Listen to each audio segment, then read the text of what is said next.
புள்ளி சேர்ந்து ஓவியம், உள்ளம் சேர்ந்து காவியம். கூட கூட ஓவியத்தின் பாகமே, கூட கூட காதல் என்று ஆகுமே.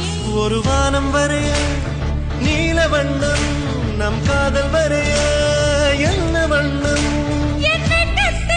தொட்டு விரல் என்னும் போல் கொண்டு நம் காதல் வரைவோமே வா.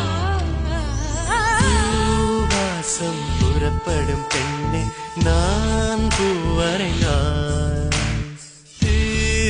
வந்து விரல் சுடும் கண்ணே, நான் தீவரைநாள்.